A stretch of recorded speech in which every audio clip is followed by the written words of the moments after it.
Before we talk about what you guys provide for tax returns and how you do that, describe what is RSVP. Just give us a sense as to what you guys do every day. RSVP stands for Retired and Senior Volunteer Program. We recruit people that are at least 55 years of age to volunteer. We place them, they accept placements, and up to the 30 nonprofits we partner in or in one of the 2 programs that we run directly. So over the years, and I'm talking, or I guess you can tell me how many years you guys have done this, but this free tax return, how has that gone over the years? And I'm sure it's gotten a lot bigger as the years progress. Yes, we started doing taxes in 2008. So that was when we first learned about IRS grants, and we've got 2 now. We deal with people with lower incomes. We can help families whose incomes are under 60,000, and then we've got a tax counseling for the elderly grant. So there's no income limit if you're 60 years of age or older. And we were really, really, really doing great up until the pandemic. And we were able to continue to do services, and we've come up with a way that we think safe now, but we're just approaching the level we were in 2019. So, tell me the process now. I know you have to have people bring the right items and the material in. So talk about the process on when someone comes into the office to the time they get their refund. We try to get them to come to the office before they want their taxes prepared, because we keep the paperwork that they need to fill out in advance and a flyer that tells them when we're open and what to bring in bins outside our doorways. We had those out by the first week in January in both locations, Rogers and Fort Smith. It's a 3-page form you've got to fill out. It takes a while. You need to really read it. And if you read the flyer and bring the stuff we tell you to, it's a one-stop trip then. We're staying pretty even right now with people. We don't have waiting rooms inside anymore. Once we make sure you got your paperwork, we send you back to your car to wait, which lets us run 3 extra preparers. So we're running 7 preparers in Fort Smith right now. And that pretty much pushes the people through pretty quick. We're doing good. We keep really new equipment. This year we got better and shinier and bigger monitors for all the volunteers, so they like that. Last year we got much better chairs. But it's a much better deal if you don't show up and try to stand on the sidewalk and fill out the form.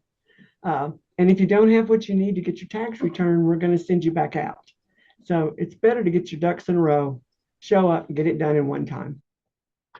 You mentioned grants a minute ago. Is that how you're able to do this for free for these folks?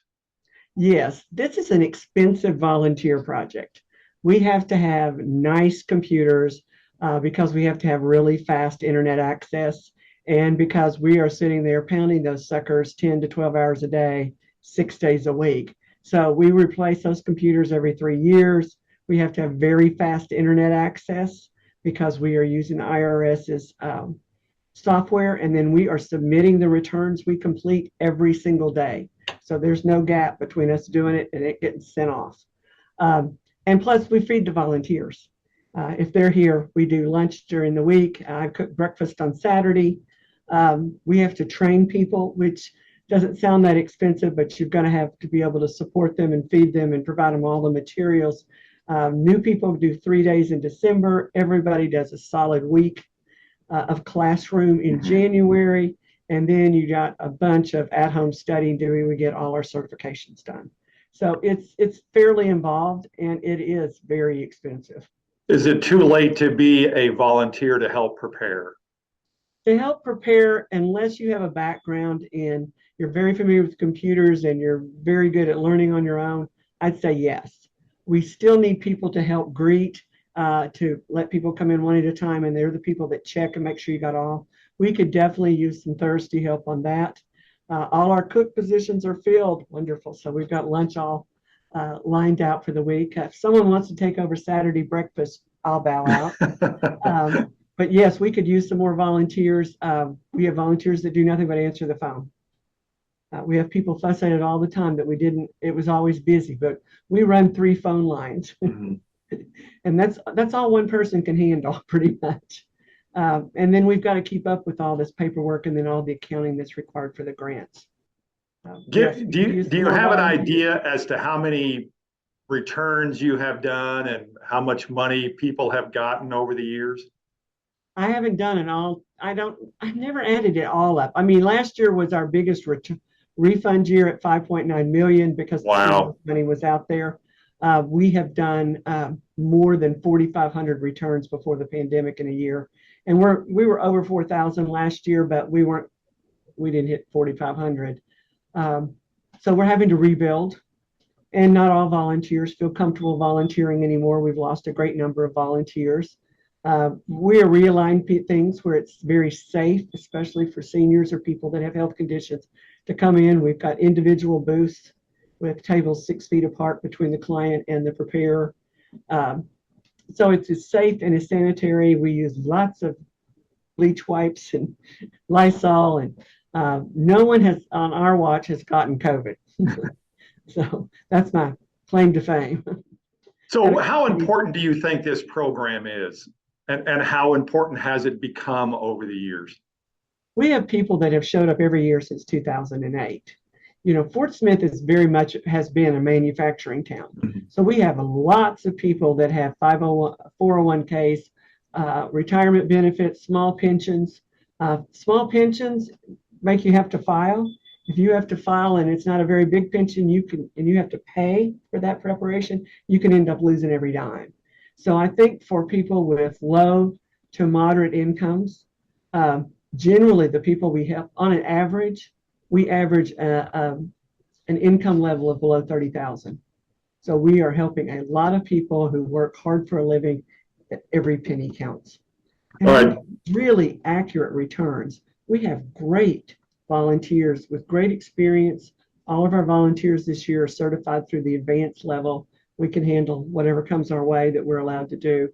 And you're really sure that you got every nickel back that you deserve. All right, give me the locations and your Monday through Saturday, but I know you got a River Valley and in Northwest Arkansas now. Right now in Fort Smith, we're on the corner of Grand Avenue and 13th Street.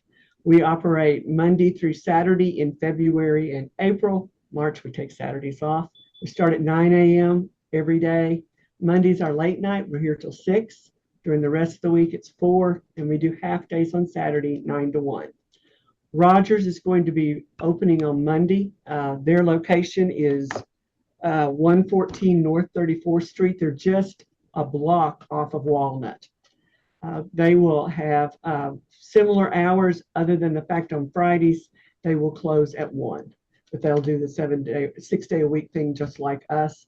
They also have all these flyers outside, so we're ready to roll. We're hoping we'll hit close to our 4,500 this year. All right, give me a website where people can find out all the information, not only about this, but about RSVP. Okay, we're at www.westarkrsvp.org. We also have 2 Facebook pages, Westark R.S.V.P. and Westark R.S.V.P. NWA. That covers more of our Rogers office. And we're easy to find and lots of parking, and we're more than happy to help. All right, Susie, thank you so much. As always, what a great program. Well, thank you.